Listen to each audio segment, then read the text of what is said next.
ध्यान में संपूर्ण आध्यात्मिक रहस्य समाये हुए हैं, फिर भी इसका अनुभव कम ही लोग कर पाते हैं। और इसका कारण यह है कि ध्यान के विषय में अनेक भ्रांतियां प्रचलित हैं। कतिपय लोग ध्यान को महज एकाग्रता भर समझते हैं। कुछ लोगों के लिए ध्यान केवल मानसिक व्यायाम भर है। ध्यान को एकाग्रता समझने वाले लोग जिस तरह से मानसिक चेतना को एक बिंदु पर इकट्ठा करने की कोशिश करते हैं, हालांकि उनके इस प्रयास से परामानसिक चेतना के द्वार नहीं खुलते, उन्हें अंतर जगत में प्रवेश नहीं मिलता। वे तो बस बाहरी उलझनों में भटकते अथवा मानसिक द्वंद्वों में अटकते रहते हैं। जिस तरह दवा शरीर से बीमारियों को दूर करती है, उसी तरह ध्यान अंतस को स्वस्थ करता है। ध्यान हमारी जागरूकता, हृदय सहित सभी इंद्रियों की संवेदनशीलता को तेजी से बढ़ाता है। ध्यान हमारी भावनाओं में वृद्धि करता है और सकारात्मकता को भी बढ़ाता है। यही सकारात्मकता और भावनाएं हमें ईश्वर के निकट ले जाती हैं। ध्यान का मतलब कुछ करना नहीं है।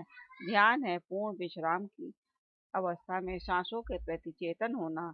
पूर्ण का तात्पर्य शरीर, मन और ध्यान यानी क्रिया, सोच, विचार और भावनाओं तीनों के विश्राम की अवस्था। ध्यान प्रयास से नहीं आता। जब भी हम ध्यान में उतरने का प्रयास करेंगे, खलल पड़ेगा। हाँ, जैसे ही हम अपने आप को पूरी तरह से छोड़ देंगे, हमें पता भी नहीं चलेगा कि हम कब ध्यान में उतर गए। हमारी क्रियाओं के 3 तल हैं। एक शरीर का तल है, जहाँ हम कुछ कर्म करते हैं। दूसरा तल मन का है, जहाँ हम सोचते विचारते हैं। तीसरा तल है हमारे हृदय का, भाव के जगत का, जहाँ हम भावनाओं का अनुभव करते हैं। इन तीनों के भीतर एक चौथा तल और है। वह किसी कर्म का तल नहीं है, वह सिर्फ प्राण है, सिर्फ चेतना है, जहाँ हम शरीर, मन या हृदय से कुछ भी नहीं कर रहे होते हैं। हम समझते हैं कि अगर हम बीमार नहीं हैं तो हम स्वस्थ हैं, लेकिन बीमार न होने का मतलब स्वस्थ होना नहीं है। कुछ और भी चाहिए। ध्यान वही चीज है। यह हमारी आध्यात्मिक समस्याओं का समाधान है। ध्यान हमें उचित परिप्रेक्ष्य में घटनाओं को परखने की दृष्टि देता है। ध्यानी से मिलकर हमको उसकी आंतरिक खुशी और शांति का स्पष्ट अनुभव होता है। जो ध्यान करेगा उसमें अति इंद्रिय क्षमता अवश्य विकसित होगी। उससे जीवन का परम उद्देश्य खोजने के प्रति चेतन बनाए रखती है। ध्यान से प्राप्त शून्यता उसमें नई सूझबूझ भरती है। इस बात की प्रबल संभावना होती है कि ध्यानी स्वतंत्र व आत्मनिर्भर विचारों का स्वामी होगा।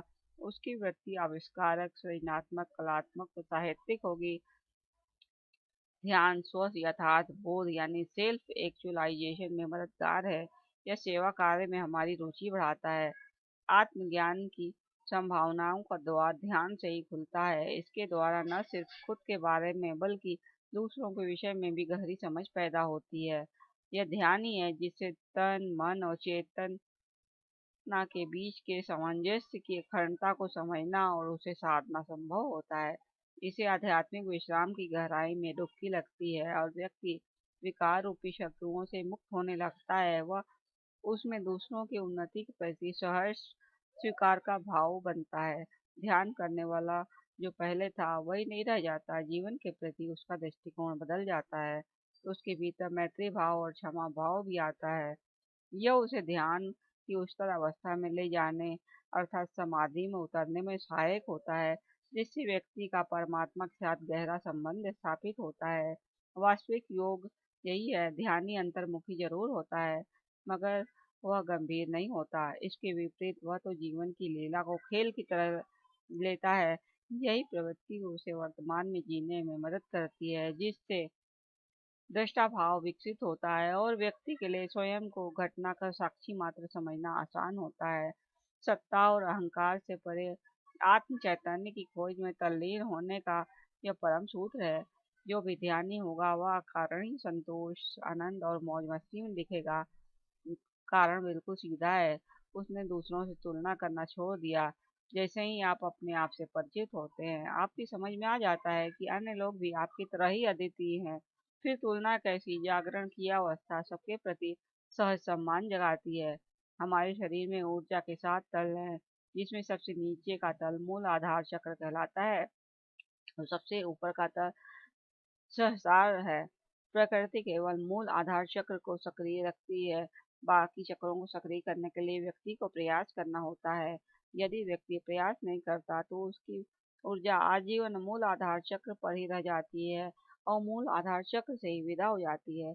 चूंकि हमारी सारी ऊर्जा मूल आधार चक्र पर ही जमी रहती है, या यूं कहें कि कुंडली मारे बैठी रहती है, इसलिए वहां से ऊर्जा के ऊपर उठने को कुंडलिनी जागरण कहते हैं। ध्यान की पूरी प्रक्रिया इन सातों चक्रों को सक्रिय करने का प्रयास है, क्योंकि आंतरिक जीवन की समृद्धि इसी से संभव है।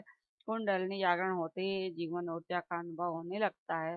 ध्यानी का आज्ञा चक्र सक्रिय होता है, जिससे उसके लिए आत्म स्वामित्व का अनुभव कर पाना आसान होता है। आज्ञा चक्र की सक्रियता आती इंद्रिय ज्ञान के द्वार खुलते हैं और व्यक्ति पहली बार उस शक्ति से परिचित होता है जिसे वास्तविक आत्मिक चमत्कार कहा जा सकता है। उसकी जिंदगी प्रेम, श्रद्धा, स्नेह, करुणा और श्रद्धा भावनाओं से ओतप्रोत हो जाती है। ऐसा व्यक्ति जब भी विदा होगा, गहन शांति और स्वीकार्य भाव के साथ विदा होगा। ध्यान केवल निःशुल्क है, इसके लिए कोई उपकरण नहीं चाहिए। ध्यान को समझना बिल्कुल आसान है। बच्चे, युवा, वृद्ध, स्त्री, पुरुष, शिक्षित, अशिक्षित सभी इसे कर सकते हैं। किसी विषय में कहीं भी इसका अभ्यास किया जा सकता है। इसके माध्यम से अपनी चेतनता को एक नया आयाम दिया जा सकता है। ध्यान अंतर जगत की यात्रा है, और यह यात्रा वही साधक कर पाते हैं जिन्होंने अपनी साधना के पहले चरणों में अपनी मानसिक चेतना को स्थिर, सूक्ष्म और शांत कर लिया है। अनुभव का सच यही है, मानसिक चेतना की स्थिरता, सूक्ष्मता व शांति प्रकारांतर से परामानसिक चेतना की अनुभूति है। इस अनुभूति में व्यापकता व गुणवत्ता की संवेदनशीलता का अति विस्तार होता है। साथ ही इसे पाने पर अंतस चेतना स्वतः ही ऊर्ध्वगमन के लिए प्रेरित होती है।